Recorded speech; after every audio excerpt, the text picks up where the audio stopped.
उत्तर प्रदेश के हाथरस में जो हुआ उसकी गूंज संसद तक सुनाई दी। प्रशासन पर उंगलियां उठी और 121 मौतों का जवाब मांगा जाने लगा। दबाव बढ़ा तो इस पर जांच कमेटी बैठा दी गई।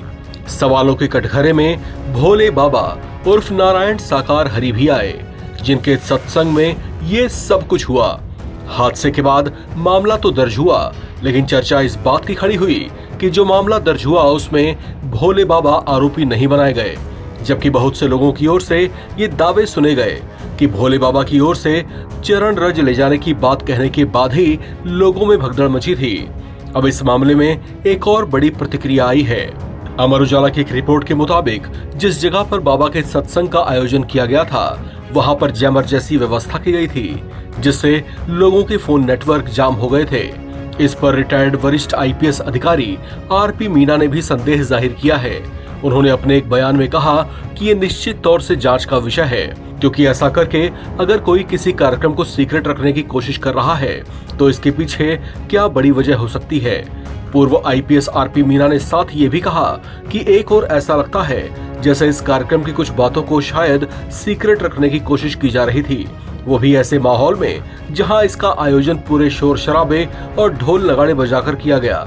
उन्होंने कहा कि इस कार्यक्रम को लेकर उन्होंने भी सुना था कि वहां वीडियो और फोटोग्राफी को पूरी तरह से बैन किया गया था। इस पर उन्होंने सवाल उठाते हुए कहा कि क्या इस तरह की कोशिशों को ये माना जाना चाहिए कि आयोजकों को पहले से इस बात का अंदेशा था कि किसी तरह की कोई अनहोनी हो सकती है। पूर्व आईपीएस आरपी मीना ने सवाल उठाया कि क्या आयोजक पहले से ही कुछ बातों को लेकर तैयार थे कि अगर ऐसा कुछ भी होता है तो उसकी रिकॉर्डिंग आदि ना हो पाए और कोई सबूत भी ना मिल पाए। उन्होंने इस बात पर भी हैरानी जताई कि भोले बाबा के प्रवचन के वीडियो कभी बहुत ज्यादा सार्वजनिक नहीं हुए हैं। उन्होंने कहा कि अगर ऐसा हुआ है तो कोई बताए।